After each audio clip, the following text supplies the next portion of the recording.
বাংলাদেশের উত্তর পূর্বাঞ্চলে অবস্থিত সিলেট বিভাগের একটি গুরুত্বপূর্ণ উপজেলা শ্রীমঙ্গল। এটি শুধুমাত্র একটি প্রশাসনিক এলাকা নয়, বরং প্রকৃতির এক অপার সম্ভার। শ্রীমঙ্গলের মনোমুগ্ধকর চা বাগান, উঁচু নিচু পাহাড়, মেঠো পথ, ঝর্ণা, হাইল হাওর, বাইক্কা বিল এবং নানা প্রজাতির বন্যপ্রাণী সবকিছু মিলিয়ে এটি প্রকৃতি প্রেমীদের জন্য এক স্বর্গীয় স্থান। যে কেউ প্রকৃতির এই অমৃত ধনরত্নের সঙ্গে নিজেকে হারিয়ে ফেলতে চাইবে। শ্রীমঙ্গলকে বাংলাদেশের চায়ের রাজধানী বলা হয়। দেশের প্রায় 90% চা উৎপাদন হয় এই অঞ্চলে। শ্রীমঙ্গলের চা বাগানগুলো শুধুমাত্র অর্থনৈতিক সম্পদ নয়, এগুলো প্রকৃতির এক অনন্য সৃষ্টি, যেখানে সারি সারি সবুজ গাছ, গাছের মধ্য দিয়ে বয়ে গেছে আঁকাবাঁকা মেঠো পথ। এই মেঠো পথে হেঁটে যাওয়ার অভিজ্ঞতা এক অনন্য। চা বাগানের মধ্য দিয়ে হেঁটে গেলে দেখতে পাবেন বিভিন্ন প্রজাতির সবুজ গাছগাছালি, পাখির কলতান, আর মাঝে মাঝে দেখা মিলবে চা শ্রমিকদের মুখে হাসি, তাদের কাজের প্রতি নিবেদন, আর চা বাগানের শান্ত পরিবেশ এক ভিন্ন রকম প্রশান্তি এনে দেয়। চা বাগান ঘেরা এই মেঠো পথে হেঁটে যাওয়া যেন প্রকৃতির সাথে একান্তে কথা বলা। শ্রীমঙ্গলের আরেকটি বিশেষ আকর্ষণ হলো এর জলাভূমি। হাইল হাওর ও বাইক্কা বিল হচ্ছে পাখিদের জন্য এক অবারিত অভয়ারণ্য। শীতকালে এই জলাভূমিতে হাজার হাজার পরিযায়ী পাখি আসে। বাইক্কা বিল বিশেষ করে পাখি প্রেমীদের জন্য স্বর্গসম। এখানে রয়েছে সুউচ্চ পরিদর্শন টাওয়ার, যা থেকে দূরবীক্ষণ যন্ত্র দিয়ে পাখিদের জীবনাচর দেখা যায়। বাইক্কা বিলে নানা প্রজাতির পরিযায়ী ও অতিথি পাখির আনাগোনা বছরের বিভিন্ন সময়ে দেখা যায়। এই পাখিদের সাথে প্রকৃতির সঙ্গম যেন চোখের আরাম ও আত্মার প্রশান্তি এনে দেয়। শুধু পাখি নয়, বাইক্কা বিলের জলাভূমিতে পাওয়া যায় হাজারো জলজ উদ্ভিদ, যা এখানকার বাস্তুতন্ত্রের সমৃদ্ধির প্রমাণ। শ্রীমঙ্গলের লাউয়াছড়া জাতীয় উদ্যান প্রকৃতির অপরূপ সৌন্দর্যের এক অপরিমেয় নিদর্শন। এই উদ্যানটি বাংলাদেশে অবস্থিত প্রধান বনাঞ্চলগুলোর মধ্যে অন্যতম। লাউয়াছড়ার প্রধান আকর্ষণ হচ্ছে এর প্রাচীন বৃক্ষরাজি, নানা প্রজাতির বন্য প্রাণী এবং প্রাকৃতিক সৌন্দর্য। উদ্যানের ভেতর দিয়ে হাঁটলে বিভিন্ন প্রজাতির ঝিঁঝি পোকা, পাখি, বানর, হনুমান, উল্লুক, বনমোরগ, সজারু, উড়ন্ত কাঠবিড়ালি, হরিণ, মেছো বাঘ ইত্যাদির অবাধ বিচরণ দেখতে পাওয়া যায়। লাউয়াছড়ার বৃক্ষরাজির ঘনত্ব, বন্যপ্রাণীর ডাক আর মাটির রঙিন মিশ্রণে সৃষ্ট পরিবেশ আপনাকে প্রকৃতির গভীরে নিয়ে যাবে।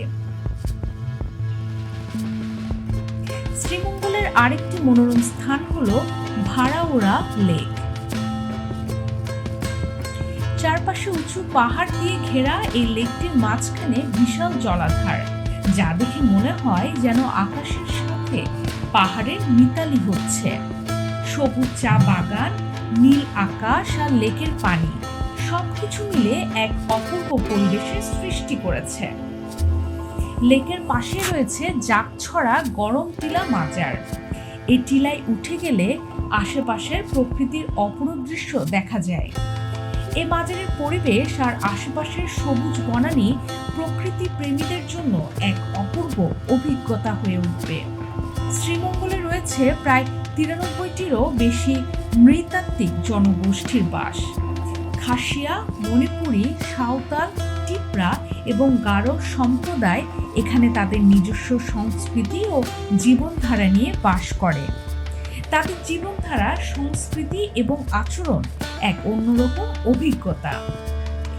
শ্রীমঙ্গলের এই জনগোষ্ঠীগুলো প্রতি বছর নানা উৎসব পালন করে, যেমন ফাগুয়া উৎসব, টিপরাদের বৈশী উৎসব, গারোদের ওয়ানগালা উৎসব আর মণিপুরীদের রাস পূর্ণিমা।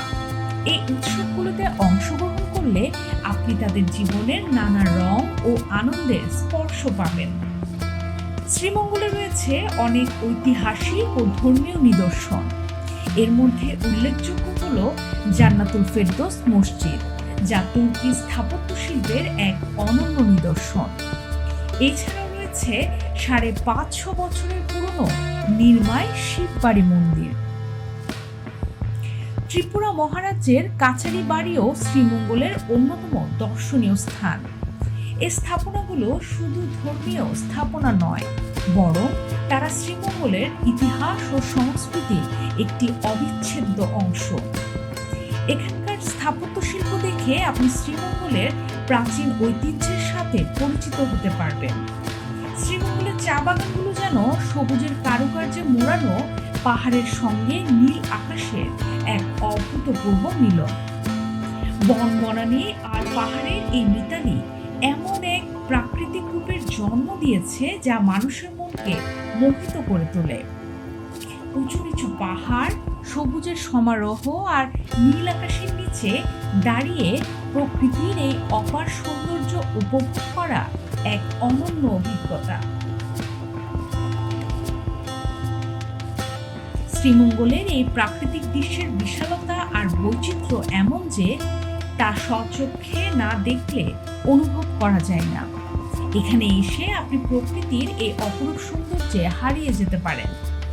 শ্রীমঙ্গলে রয়েছে অসংখ্য পর্যটন কেন্দ্র ও দর্শনীয় স্থান, যা প্রকৃতি প্রেমীদের জন্য এক স্বপ্ন রাজ্য।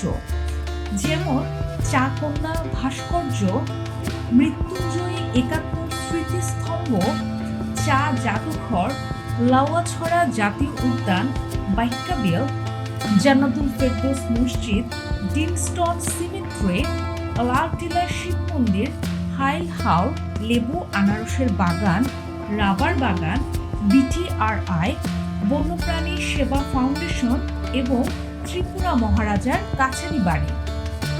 প্রত্যেকটি স্থান নিজস্ব বৈশিষ্ট্য ও সৌন্দর্য নিয়ে দাঁড়িয়ে আছে। এখানে আসলে আপনি প্রতিটি স্থানে নতুন কিছু দেখতে পাবেন, যা আপনার ভ্রমণকে আরো সমৃদ্ধ করবে। শ্রীমঙ্গলে এসে ভানুগাছ সড়ক ধরে কিছু দূর এগুলেই ফিনল্যান্ড চা কোম্পানির ঘুরঘুরিয়া চা বাগানের সামনে নির্মিত বৌদ্ধভূমি ৭১ দেখা যাবে। এটি মনে করিয়ে দেয় স্বাধীনতা যুদ্ধের সময় শ্রীমঙ্গলের অনেক চা শ্রমিক ও বিভিন্ন জাতি গোষ্ঠীর আত্মত্যাগের কথা। এই স্থানে এসে আপনি স্বাধীনতার সেই মহান ইতিহাসের স্মৃতিচারণ করতে পারবেন। শ্রীমঙ্গলের এই অপরূপ সৌন্দর্য আর বৈচিত্র্য শুধু যে দেখার জন্য তা নয়, এটি একটি অনুভূতির জগৎ।